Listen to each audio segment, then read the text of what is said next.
Mr. Anjo Iliana, abay may patong-patong na kaso at hiwalay na kaso laban dito. But before that, if you haven't subscribed yet to my YouTube channel, please don't forget to like, share, and subscribe at hit mo na rin ang notification bell for more showbiz updates. Bago tayo, of course, magpatuloy sa ating updates for today's video, of course, nais kong pasalamatan kayo for always watching and trusting this channel. Let's watch this video clip. At ang sabi ni Anjo Iliana, nananakot daw ang Tito Vic and Joey at ang mga Dabarkads. Di ba rin sinabi na niya, di ako natatakot sa Tito Vic and Joey, oy. May ganun pa siya, diba? Tapos kaya ang litanya naman, nananakot na. Ano yung sabi niya?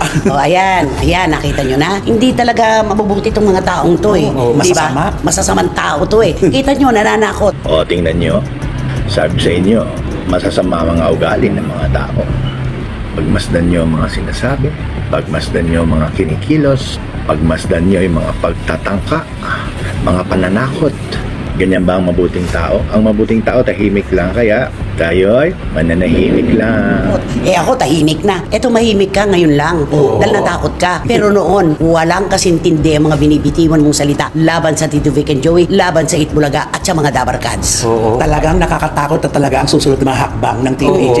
Totoo yan. Ako tahimik na ako. Sabi niya, nananakot pa sila. Hindi sila nananakot. Gagawin nila talaga ang nararapat. Katulad ng isasampang kaso ng Tito Vic and Joey laban kay Anjo Iliana at si Jose Manalo, nagsarili. Ay, naku, ang hirap individual ang kanyang kasong cyber libel at paninirang puri laban kay Anjo. Mahirap ito at mararanasan niya na ang mga bagay-bagay na sana hindi ko na lang ginawa. Yung hinahanap mo, ibibigay sa'yo ngayon. Yan lang naman ang hinahanap mo talaga, di ba? At saka alam mo, dapat talaga maghiwalay si Jose kasi kinaladkad ni Anong maghiwalay? Hindi maghiwalay ng demanda. Ayun. Kasi kinaladkad niya kasi ang pangalan ni Jose dito. At tinawag na ahas. Kung na-involve pa yung asawa ni Jose. Sa bidyong inilabas ni Manay Christy Permin, kinumpirma nito na naghain na nga ng formal na demanda ang pamunuan ng Itbulaga at ng TVJ. So dahil dito may sagot po si Mr. Anjo Iliana. Let's watch this. Naman mga trader dyan sa loob na maraming binenta dyan sa loob sa loob ng Itbulaga. Ewan kung alam ng boss dyan. Yeah. Ako kasi tahimik lang ako. Tahimik lang ako dyan.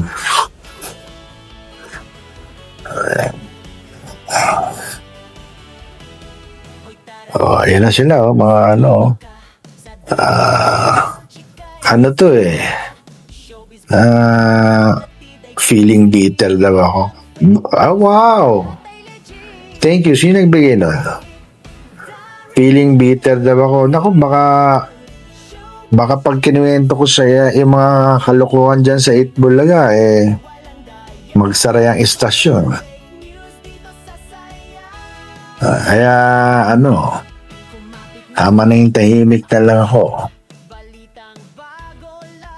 Mga trader dyan sa loob. Pagkatapos ngang mabalitaan ni Mr. Anjo Iliana na hindi po public apology lang ang hinihingi ng Itbulaga para hindi po sila ihabla ang isang Anjo Iliana, ay naglalabas na naman po ito ng iba't ibang mga statement patungkol po sa Itbulaga. So kamakailan lang sinabi niya na sa loob daw ng management ng Itbulaga ay meron daw mga traidor. At kapag naglabas daw di umano siya ng mga impormasyon, baka daw posibleng ito ang maging dahilan ng pagsasara ng show. Yan ang ilan sa mga malinaw na statement ni Mr. Anjo Iliana sa kanyang TikTok account, kung saan ay talagang masasabi natin na ito po ay isang pagpapakita na hindi pa rin talaga sumusuko si Anjo Iliana sa paglalabas ng ilang mga ganitong klase ng statement na medyo nakakasira sa kredibilidad ng Itbulaga. Kasabay po ng pagdedemanda ng management ng Itbulaga at ng TVJ laban kay Mr. Anjo Iliana, ay naghain din ng formal na reklamo si Mr. Jose Manalo laban po dito kay Mr. Anjo Iliana. Matatandaan na sa mga panahon na talagang sobrang init ng isyong ito, tinawag na ahas, tinawag na masamang ugali at kung ano-ano pang bansag ni Mr. Anjo Iliana laban kay Jose Manalo. Kung tutuusin po wala naman po tayong nabalitaan na parang pinag-awayan po nila or parang ginawa ni Jose dito po kay Mr. Anjo Iliana. Bukod po sa ikinukwento ni Anjo na inahas daw di umano ni Mr. Jose Manalo ang girlfriend nito na asawa na ngayon ni Mr. Jose Manalo. So dahil dyan, yun po yung pinag-ugatan ng galit ni Mr. Anjo Iliana laban kay Jose na ikinagulat ng lahat kasi kung makikita po natin nung sila po ay magkakasama pa sa Itbulaga, ang ganda po ng samahan nila. At si Mr. Anjo Iliana po ay hindi tinanggal sa Itbulaga pero siya po ay nag-resign.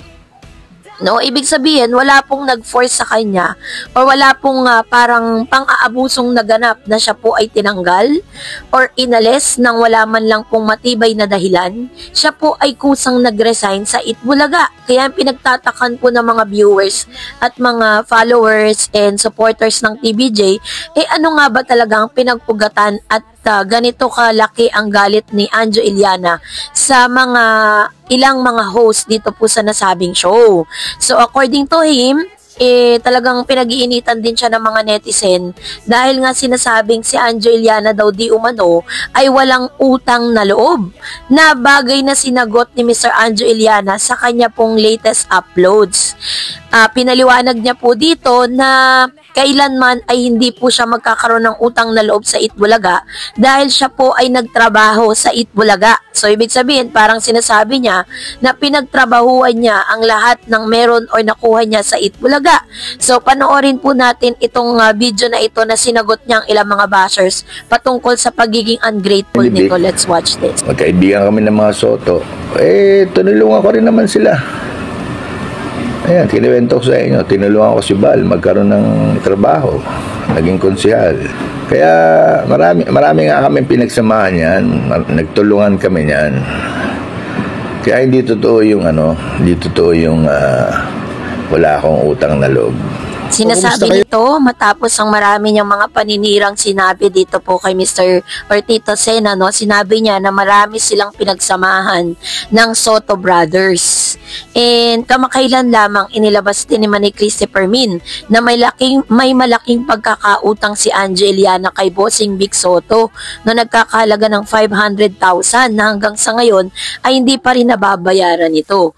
At bukod dito is talagang desidido si Mr. Jose Manalo nakasuhan ito pong si Mr. Anjo Iliana laban sa mga mapanirang statement nito sa social media.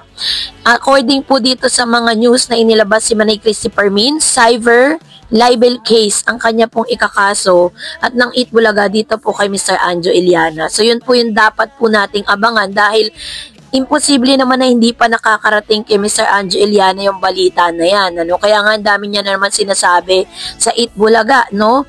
At sa ilang mga host dito. So, ano kaya ang susunod na magaganap dito kay Anjo? Matitigil na kaya ang kanya mga mapanirang statement towards TVJ at ilan sa mga host ng Itbulaga? Yan po yung aabangan natin sa ating pong next updates. And that's it for today. For more videos and updates, please don't forget to like and subscribe. And please don't forget to follow my Facebook page, Dar Eds TV and Dar Eds channel. God bless everyone.